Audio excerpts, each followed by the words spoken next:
¿Dónde diablo está? Acá.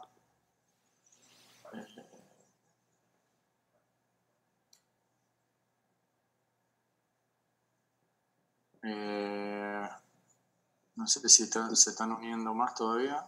Así no sigo.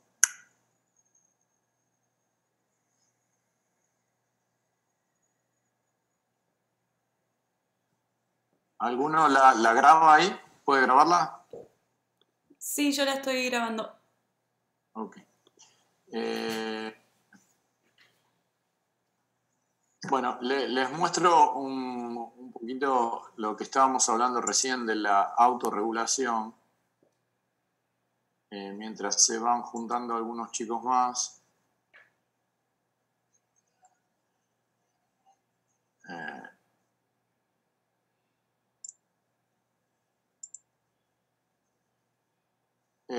Yo les decía que existe algo que es la autorregulación en la hipertensión arterial crónica, que es una curvita de flujo cerebral con respecto a la presión arterial. Flujo cerebral medido en lo que sería mililitros minuto, ¿sí? Y la presión arterial medida en milímetros de mercurio, ¿sí?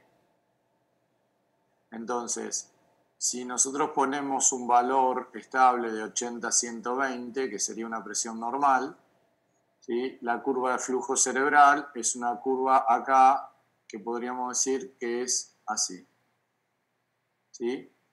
¿Qué significa esto? Que nosotros tenemos por debajo de 80, ¿sí?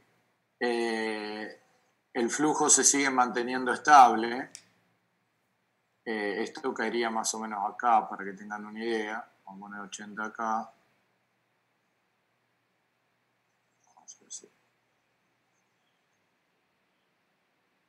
Vamos a ver. Acá ponemos la línea y vamos a poner 80 acá y 120 acá. Entonces tenemos este lapso más o menos, ¿sí? Que cuando cae por debajo de esos valores o sube por encima del otro, ¿sí? Esta es bien plana. Eso significa que el flujo cerebral se mantiene estable incluso cuando sube por encima de 120 o cuando baja por debajo de 80. ¿Está?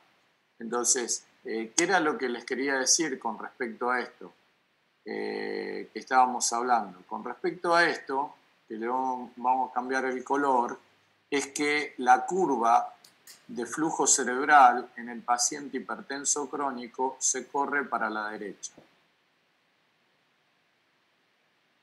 Entonces, al correrse para la derecha, los pacientes, uno ve que en realidad toleran niveles más elevados de presión arterial, ¿sí? Pero no toleran niveles menores de presión arterial. ¿Qué significa esto? Que si yo a un paciente le normalizo la presión arterial, ¿sí? Yo se la normalizo en 80, supónganse acá, este paciente le va a caer el flujo cerebral. Y si a este paciente le cae el flujo cerebral, el riesgo es que este paciente haga una isquemia. ¿Sí?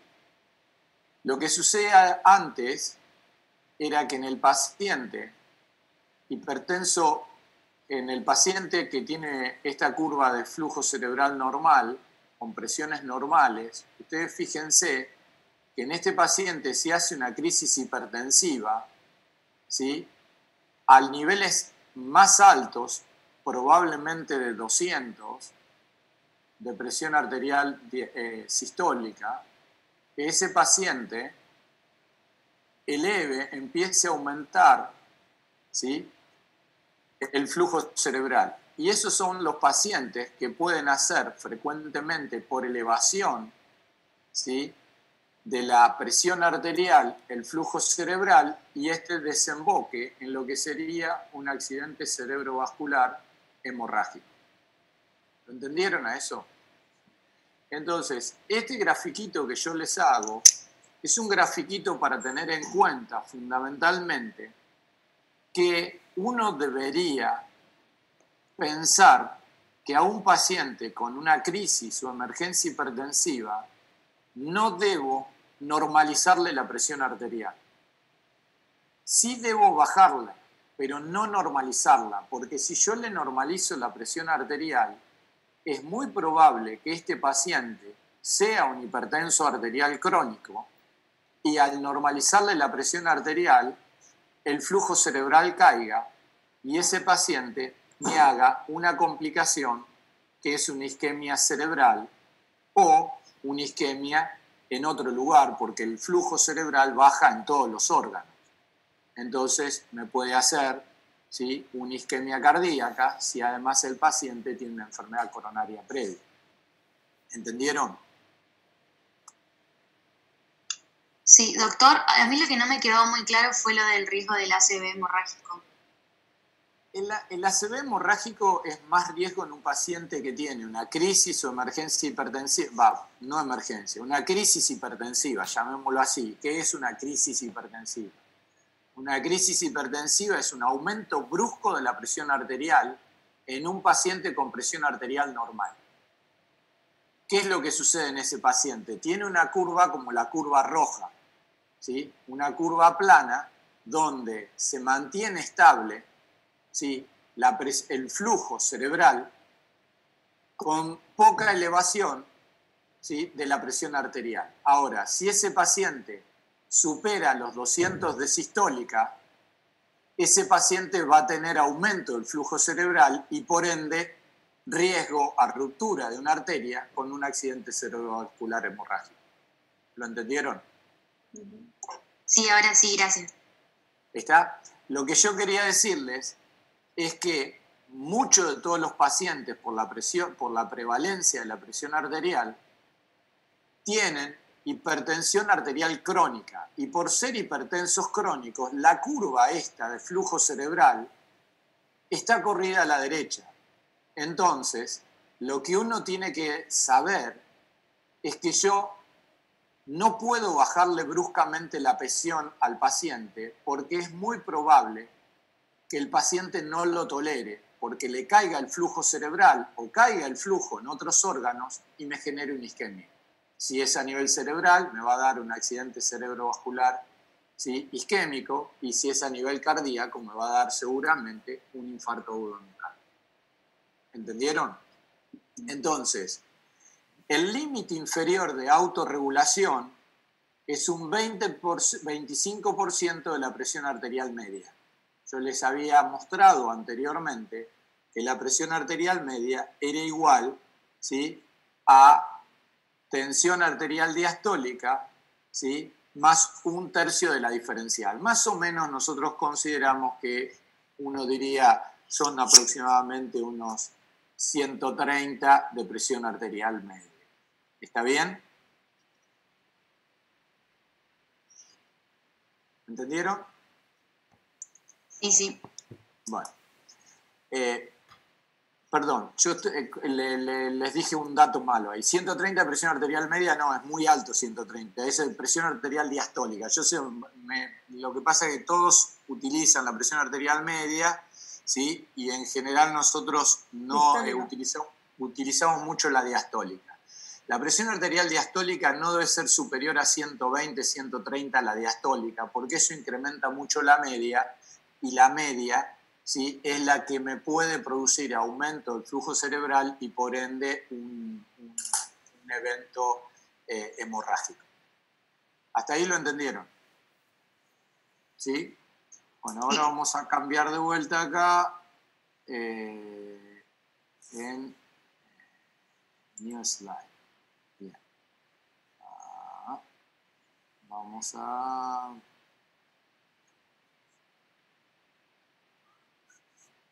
Ahí está.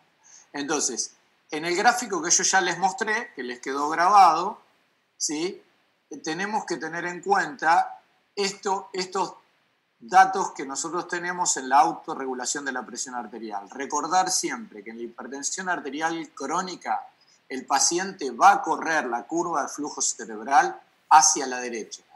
Entonces, la normalización de la presión arterial puede ser deleteria. nunca en una crisis o emergencia hipertensiva debemos bajar bruscamente la presión ni llevarla a valores normales. ¿Por qué? Porque podemos generar isquemia de algún órgano, fundamentalmente a nivel cerebral. ¿Estás bien? ¿Sí? Entonces, Sí, doctor. estos son los conceptos que tenemos que tener en cuenta. Entonces, en el tratamiento de la presión arterial,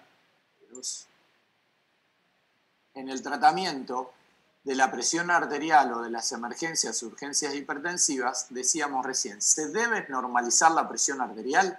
No. ¿Sí?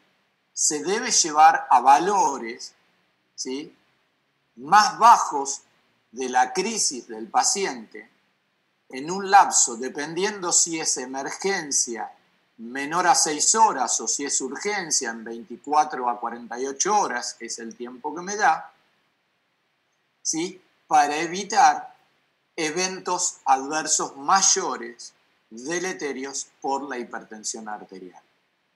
¿Sí? Y recordar siempre que no debemos bajar más de un 25%, ¿sí?, de la tensión arterial media. ¿Hasta ahí entendieron? Por lo cual, la estrategia o la elección de los fármacos va a depender fundamentalmente, ¿sí?, en drogas que habitualmente son drogas de utilización endovenosa, ¿sí?, de vida media corta. ¿Para qué? Porque si baja mucho la presión arterial, yo la suspendo y la vida media, al ser corta, ¿sí?, rápidamente vuelve a los valores normales que tenía previamente el paciente de presión arterial para mantener el flujo cerebral.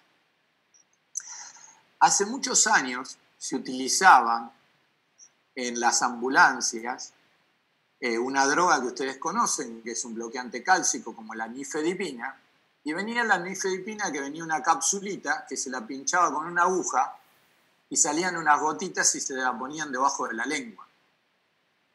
¿Qué pasaba con la nifedipina? La nifedipina es una droga muy buena como antihipertensiva.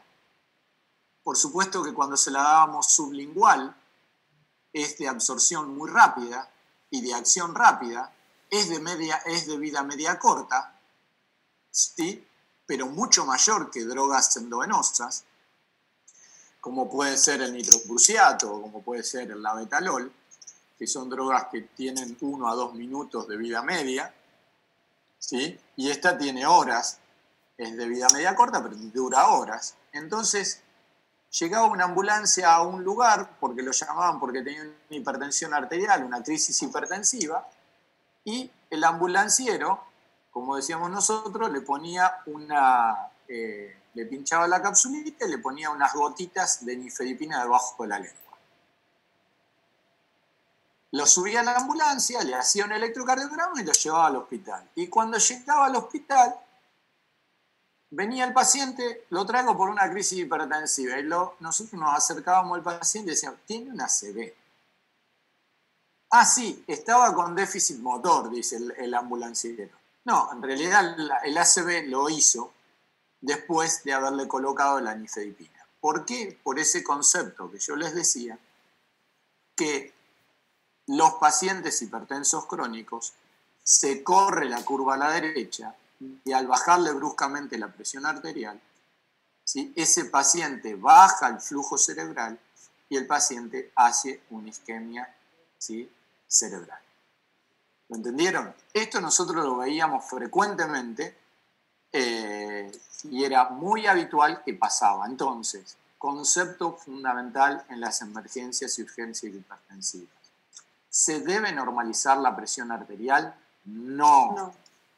Se debe bajar hasta un 25%, recordando la autorregulación de los pacientes, no más de ello, porque el paciente puede no tolerar un rápido retorno de la presión arterial a la normalidad, bajar el flujo cerebral y producir una isquemia cerebral o una isquemia miocárdica.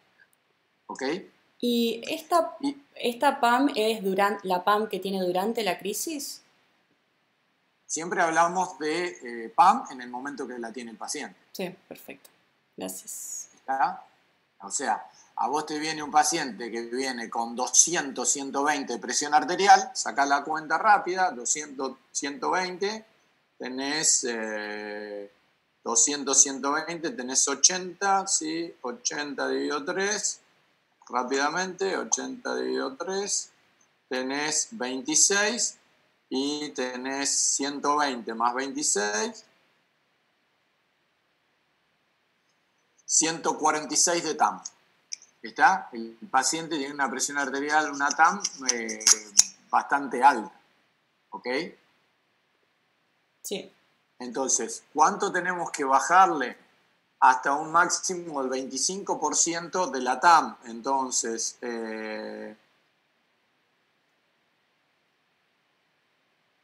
146 por 25% me da 75, ¿sí? Máximo 75 milímetros de mercurio hay que bajarle a ese paciente. ¿Ok? Máximo.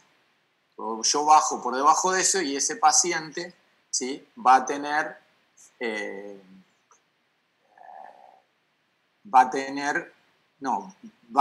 perdónenme, no máximo 25, ese es el 75%.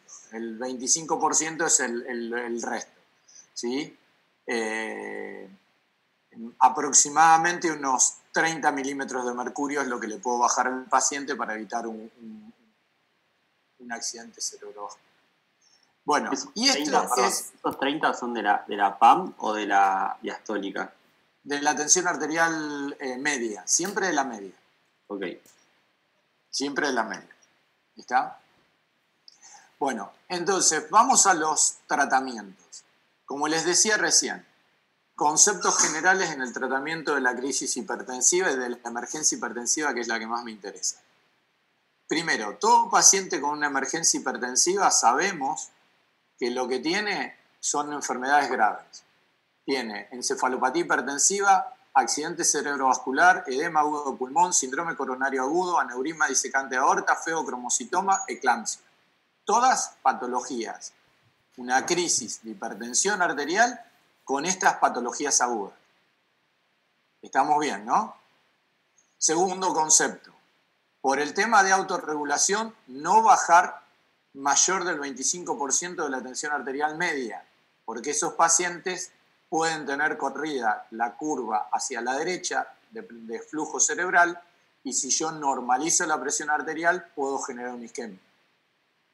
Tercero, las drogas a utilizar en la presión arterial son todas drogas que deben ser en forma endovenosa, por lo cual el paciente está en un departamento de emergencia y seguramente va a requerir un área, ¿sí?, de intensivismo. Son todas de vida media corta. ¿Para qué? Por si que la presión baja por demás de la estrategia por mí planteada, yo la suspendo y la presión arterial vuelve a subir. Y dependiendo cuál es la patología aguda que tiene el paciente, es quizás que yo me incline más por una droga que por otra, porque las drogas son todas las mismas. Van a ver la siguiente. Fíjense este grafiquito que voy a ver si se los puedo compartir en grande. A ver cómo hago para compartirlo en grande.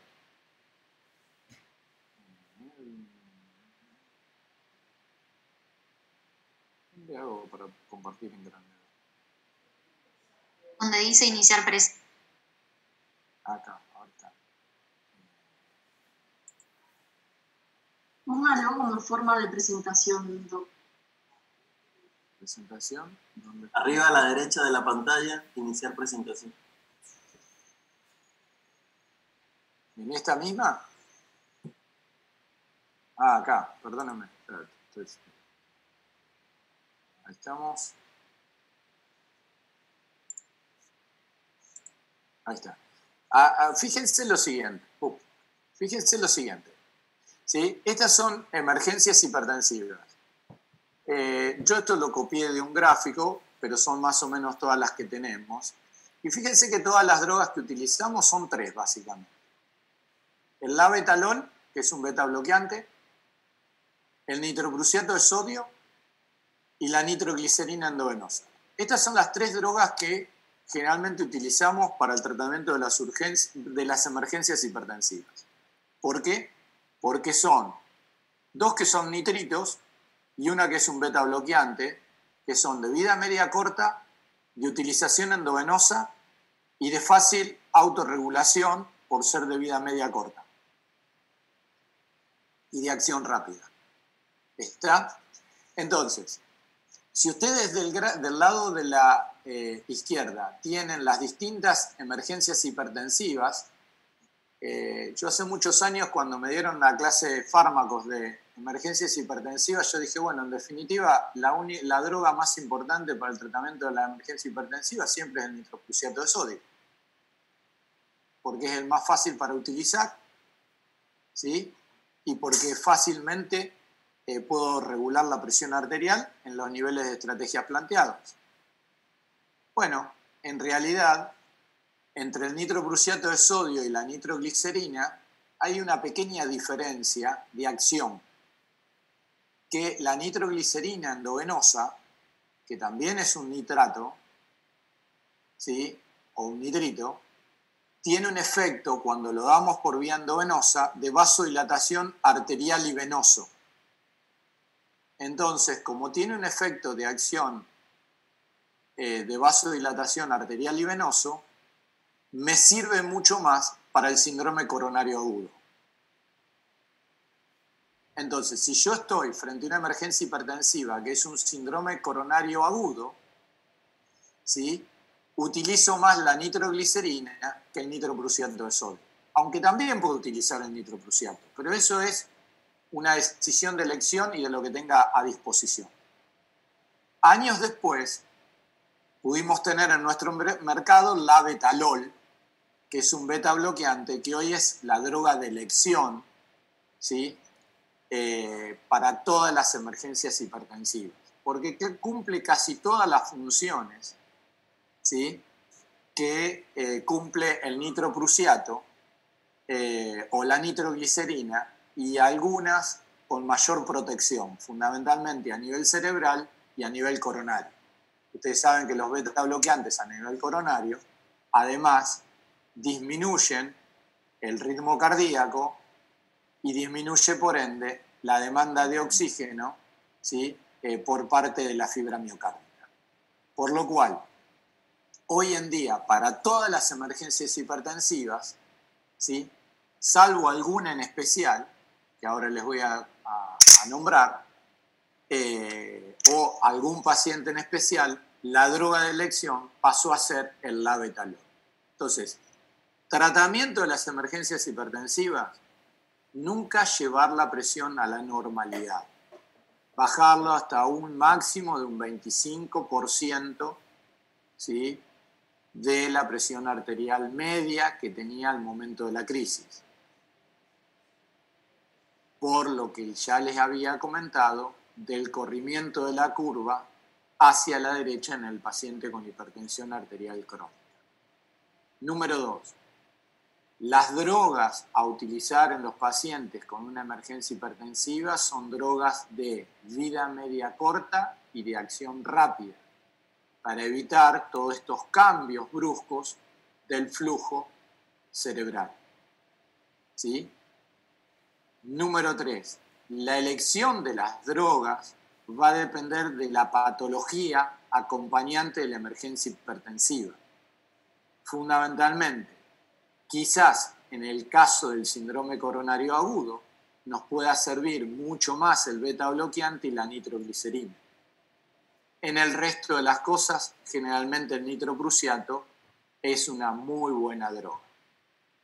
Hoy en día, el labetalol ha cumplido casi todas las expectativas en el tratamiento de todas las emergencias hipertensivas, e incluso en la eclampsia, ¿sí?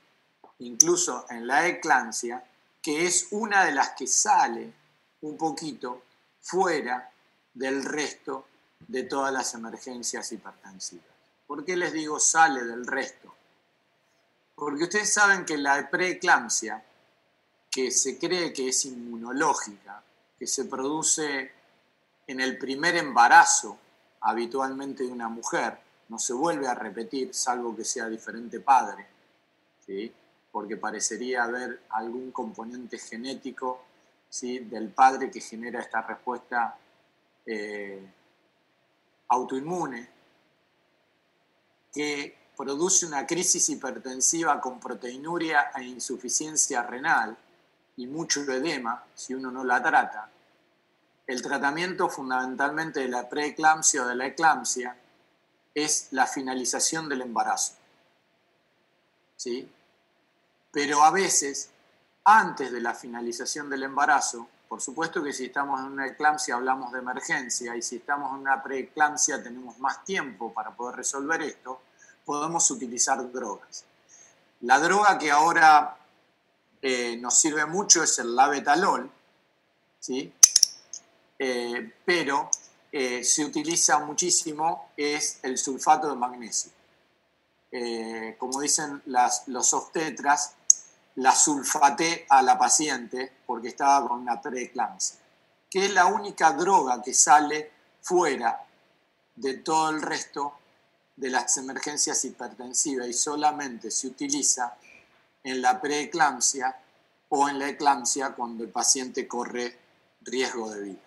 Si uno no termina el embarazo en una eclampsia en una paciente, la paciente se nos muere y se nos muere el bebé. Por lo cual el tratamiento, si es una eclampsia, es una emergencia, tratar de solucionarlo dentro de las primeras 6 horas. Si es una preeclampsia, va a terminar siendo una eclampsia si yo no lo trato rápidamente.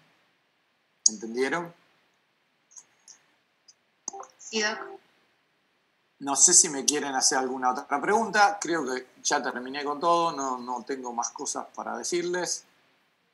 Quería hacerla más cortita, porque se me pasó un poquito, pero bueno.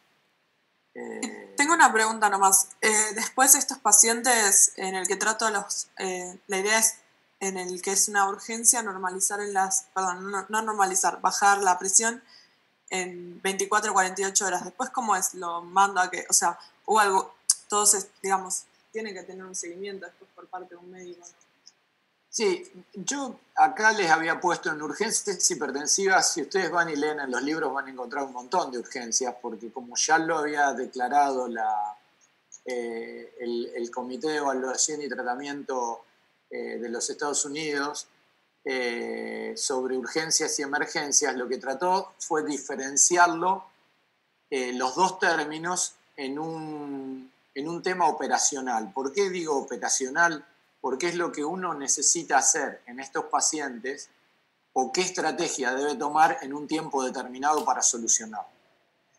En urgencias ustedes van a encontrar en muchos lugares, por ejemplo, la hipertensión arterial con crisis hipertensiva, por eso yo les di el término de crisis, que es el aumento brusco de la presión arterial, con una presión arterial diastólica mayor de 120, asintomática o con síntomas leves, ¿está? Y esos pacientes, yo igualmente tengo un tiempo para regularlo o para poder tratarlo. Son aquellos pacientes que tienen antecedentes por ahí, ya tuvieron una ACV, o ya tuvieron o tienen insuficiencia renal crónica. Quizás la estrella de la urgencia hipertensiva es la hipertensión arterial acelerada y maligna, pero hay otras, ¿sí?, que me da tiempo para poder tratarlas, que son estas que están acá, y que esos pacientes yo utilizo la fórmula de tratamiento habitual, común y corriente, que es tratarlos sobre el volumen o sobre la resistencia periférica, y acá sí, en las urgencias hipertensivas, no necesito utilizar una droga endovenosa, ¿sí? En la urgencia hipertensiva, si el paciente tiene, ¿sí?, un soporte domiciliario o una contención domiciliaria buena, y yo logro regularle la presión arterial, ese paciente se puede ir de alta sin mayores necesidades de atención a corto plazo, a menos que tenga una hipertensión arterial acelerada y maligna que yo la debo estudiar y la debo separar del resto de las urgencias hipertensivas. Por lo tanto, emergencias hipertensivas requieren una resolución emergente, una resolución rápida, dentro de 1 a 2 horas o dentro de las 6 horas, en lo posible para evitar daño mayor. ¿Sí? Y las drogas a utilizar son drogas endovenosas de acción rápida y de vida media corta. Y estos pacientes requieren todos internación en un centro asistencial y en un lugar que tenga intensivismo. Las urgencias hipertensivas me dan más tiempo, muchas pueden ser tratadas por vía oral. La hipertensión arterial acelerada y maligna es la más compleja porque son las que tienen un peor pronóstico en el próximo año de vida si yo no la controlo, y solamente con hacerle un fondo de ojo y encontrarle un fondo de ojo de una graduación de hipertensión arterial grado 3 o grado 4 con hemorragias, exudados, ¿sí? O edema de papila, el resto pueden tener con soporte domiciliario y control, tratamiento oral como si fuera una hipertensión arterial crónica y estudio de órgano blanco.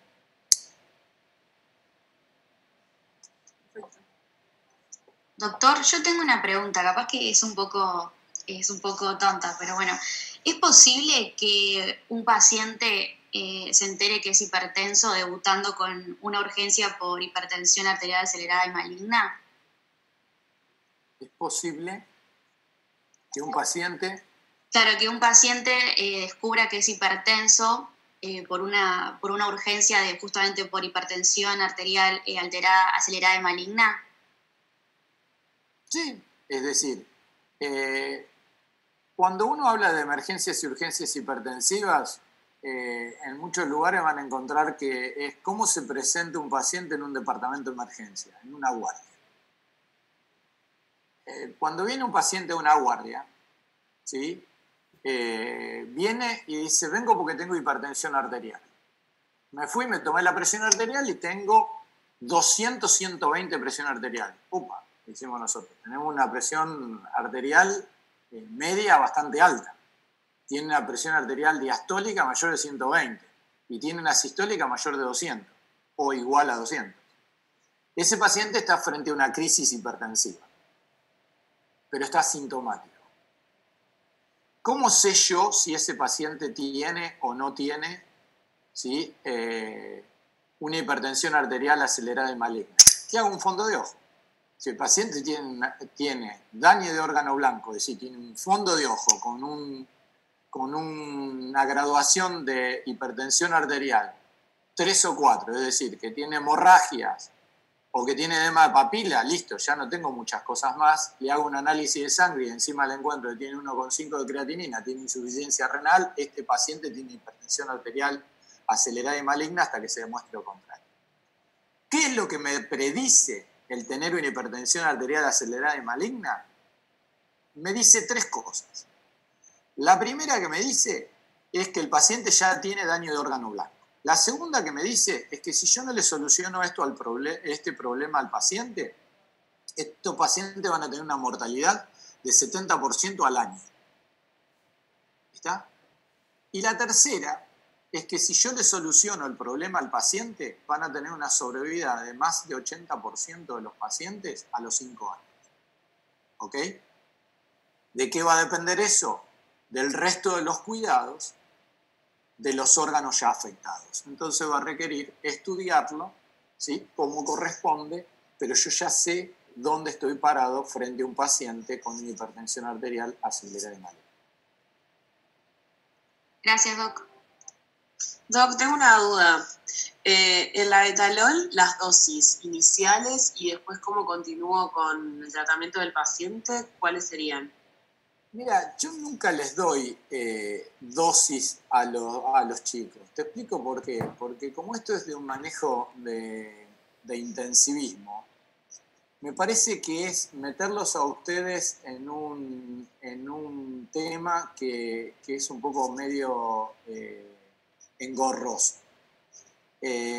Porque existen un montón de dosis, pero nosotros conocemos las preparaciones y ya sabemos cómo hacerlo rápidamente, cómo lo hacemos dentro de la preparación. Sabemos que si hacemos tantos miligramos en tantos mililitros de solución salina o de dextrosa, ¿sí? Me da una proporción y yo le pongo la bomba a tantos mililitros hora. La realidad que es más importante para el intensivista o más importante para el estudio de un fármaco cuál es la dosis inicial del paciente. Pero como todas estas drogas son de vida media muy cortita y de acción muy rápida, uno le va incrementando a medida que uno le va tomando la presión arterial. Por eso, todas las emergencias hipertensivas requieren estar internados en una unidad de terapia intensiva, donde yo tengo un monitor y donde le puedo tomar al paciente la presión arterial cada un minuto, si es necesario. ¿Entendieron? Entonces, nunca les doy dosis porque es hacerle un lío bárbaro en la cabeza. Nadie les va a preguntar las dosis del labetalol. Si se la quieren aprender, se las paso después, le paso todas las dosis, están en todos lados. Pero no tiene demasiado sentido que ustedes lo sepan. Gracias, doctor. ¿Alguna otra pregunta, chicos? En el caso de la urgencia hipertensiva, ahí vamos a comenzar con drogas por vía oral, ¿no? Sí, casi todas las urgencias hipertensivas se tratan con drogas por vía oral. ¿Por qué? Porque es suficiente. La urgencia hipertensiva es aquel paciente, sacando la hipertensión arterial acelerada y maligna, es aquel paciente que es un hipertenso crónico con una hipertensión no controlada y que tiene habitualmente una presión arterial diastólica mayor o igual a 120. Eso diría que es una urgencia hipertensiva. Entonces esos pacientes son los que vienen a un departamento de emergencia que no van a requerir factiblemente quedarse internados, ¿sí? Y que generalmente lo que uno hace es darle una terapia por vía oral que va a ser la que van a tener que continuar con un automonitoreo, ¿sí? Dependiendo de los valores de presión arterial. La mayor parte de las drogas, como los inhibidores de la IECA que se usan, como los bloqueantes de la angiotensina 2, como los beta bloqueantes que se pueden utilizar en el paciente con hipertensión arterial crónica, son los que también se usan en la urgencia hipertensiva. Nuevamente, la gran diferencia entre la urgencia y la emergencia es que la emergencia no me da tiempo. Tengo que resolverlo ya al problema. Y esos pacientes van a requerir internación. La urgencia es una crisis hipertensiva en un paciente que ya tiene algún daño de órgano blanco previo o que ya tiene una hipertensión arterial crónica previa, ¿sí? O que tiene una hipertensión arterial acelerada y maligna, que la vamos a diferenciar simplemente con un fondo de ojo